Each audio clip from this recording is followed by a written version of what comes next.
biggest news of the week for you Cal sports fans. Luc Beckett's transferred to Boston College. He's a D lineman. He's the rock in Cal's D line. Shaylin, take it away. Yeah, so Beckett transferring to Boston College is a huge loss. We kind of expected some transfers to happen from the Pac-12 to schools that were playing, but we hadn't heard anything from Cal, not even rumors really. So it seemed like we were in the clear, but Beckett announced via his Twitter that he's going to Boston College. He was a 3-year starter in his 6th year of eligibility for Cal. So he was a veteran player, one of the leaders of the defense, and he was able to go to BC as a grad transfer. So he's eligible to play this fall, and he's probably going to have a big role with that team. But Cal is losing some major production, 52 tackles and 4 tackles for loss last season. He could play inside at nose guard or bump out to D end in Cal's 3-4 scheme.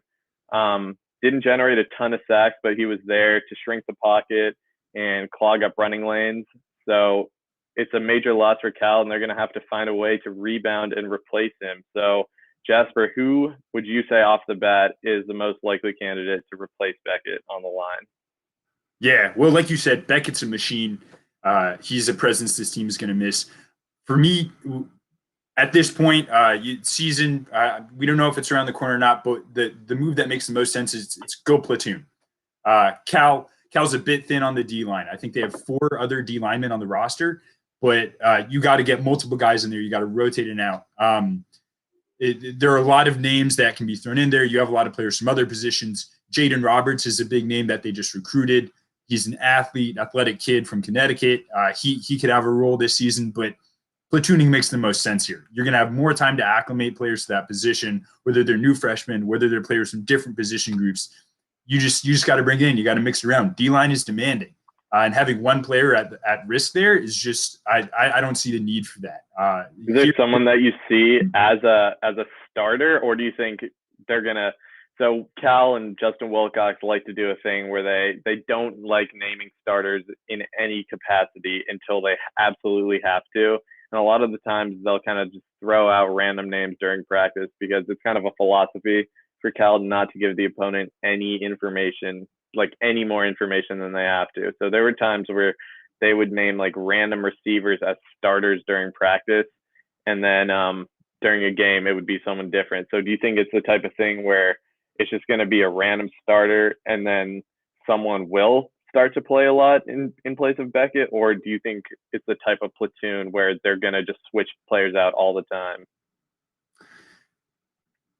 If it were me, and I'm not a Cal football coach, so don't go knocking on my door, but I throw it out, be random, be wild. This is going to be a season unlike any other. We don't know when it's going to happen, but we can tell you that now. Platoon, like I said, platoon. Keep people on their toes. I mean, keep your own players on their toes. You want maximum effort out of these guys and make them earn that position. I think another aspect of this is whenever this season starts, whether that be in the spring, whether that be a year from now, COVID-19 is probably still going to be on a lot of people's minds, and it makes more sense from a health perspective to platoon. You don't want a starter who can get sick, who can get injured. You want multiple people who can step into that role anywhere on the defensive line, right? You're platooning at this position. Say Ziande Johnson gets injured, Brett Johnson gets injured. Throw someone else into the mix. If you're platooning, you have a lot of guys ready, and I'd rather have more guys ready than not enough. I think so. You mentioned guys like Jaden Roberts, and there's another incoming freshman, Ricky Coria. He's massive, 6'4", 330. He led his high school, Central High School in California, to a 15-0 record and had 14 tackles for loss as a senior, and they ended ranked nationally on Max Prep. He's a baller. I think him and Roberts are going to battle it out, but I don't think either of them are going to be getting a bulk of the playing time. I think it's going to be Aaron Maldonado. Okay. Yeah, I think it's going to be Aaron Maldonado. He was a rising junior who he played 9 games off the bench last season, but kind of for unexplained reasons did not even report to the team for the first 4 weeks.